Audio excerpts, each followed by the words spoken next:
another series review. This one is about vampires. So, we have a universe with vampires, demons, and humans. The main focus on the vampire part. The relationship with demons is just subtle, but it will be explained by the author. And the whole story, the whole universe, it it relates three houses: House of Blood, House of Night, and House of Shadow. The whole story happens in the House of Night. So the House of Night have two types of vampires. Riage, I think this is how you pronounce it. They have bat-like windows. They have bat-like wings, and Rishan that have feathered wings. They are rivals, so the whole story is the fight between those two. The main character, her name is Oriya, and she's a human that were saved by the king, the Riage king, the ruler of the House of Night. So the first book, the Serpent and the Wings of Night, it's about how she grew up in the house being a human in a house full of vampires. And because in this universe the vampires, they cannot control the blood, the blood thing, bloodlust, this is the name, yeah. So they cannot control it, so if they see her they want to chop her.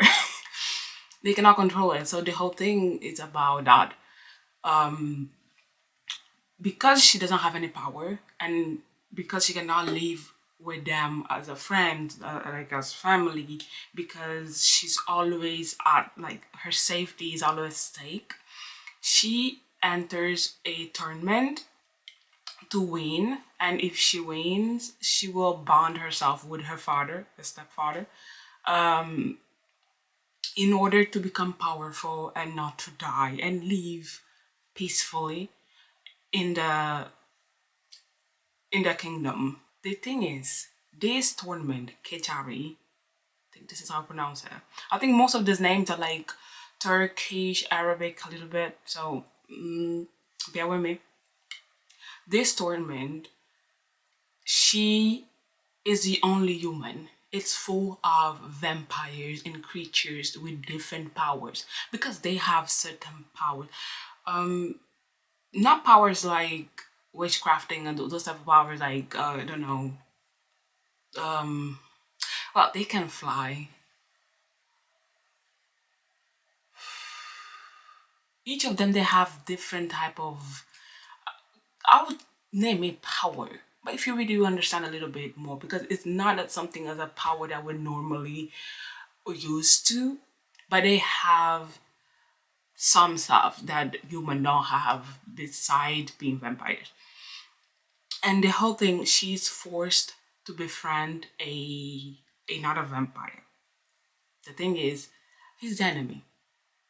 But the thing is, he's the only one that can protect her somehow. And in the whole thing, they fall in love with each other. It has a little bit of spice. But what made me so in love with this series is how the author, like, the first book didn't have fillers. It was amazing. The whole thing from one to the last one, the number of plots, and especially how she explained the tournament, like the quests. It was amazing. She did an amazing job. You were literally hypnotized with how the games were, like, working, and the whole thing was really interesting. It has a lot of plot twists, especially when it comes to the couple. It was really good, and the way it ended, chef kiss. Like, it got to a point in the book then that I thought he could be more dangerous to her life, but I didn't think it would be like it would be that good. I expected that, like I knew something would happen, but I didn't expect to be that. So it was amazing.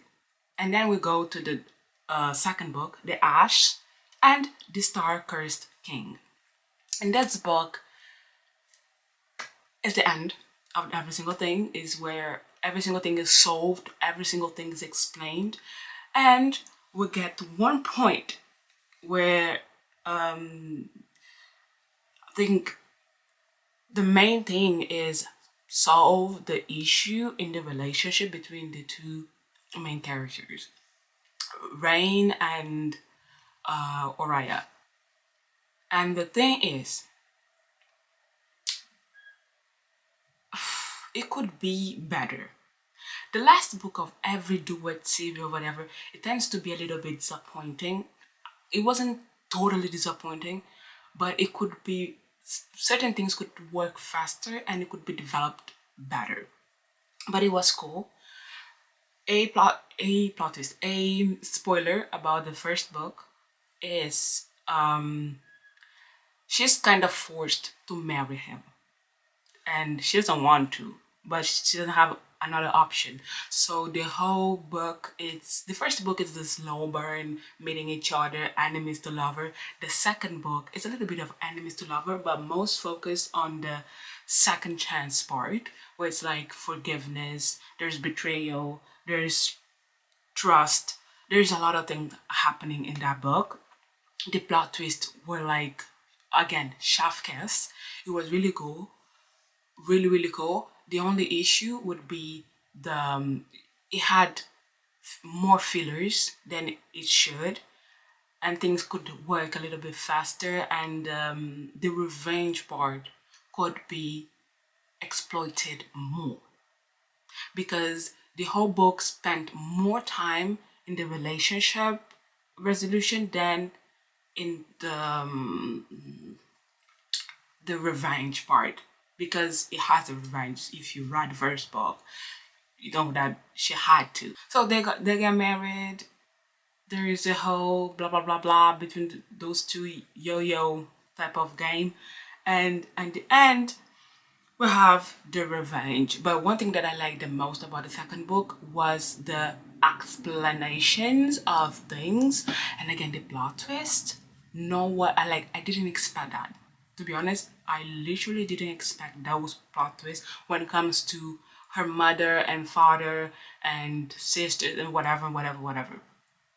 That was really good. So it's an amazing Duet. It's an amazing book. The author did an amazing job explaining things. The writing was really good. Just chef kiss. I think that's the whole thing. You should give it a try. I gave a little bit of spoilers, but not too much, and I don't think I spoiled every single thing, and you can read and be okay with it. So this is the whole thing about the book. The whole thing that I can say without giving spoilers. My favorite characters, I would say Oriah. I like her. She's strong. She's centered with what she wants and what she wants to do. It was really good. And when the male character Rain came in, he just added something more, and I love their couple dynamic.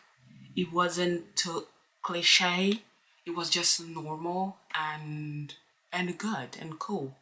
So yeah, that's it. Subscribe to my channel if you want more book reviews. There's more to come. I'm reading a lot. I hope you liked the video, so hit the subscribe button, like, give a like, and comment something. If you have a book recommendation, if you have something to say, I would appreciate it.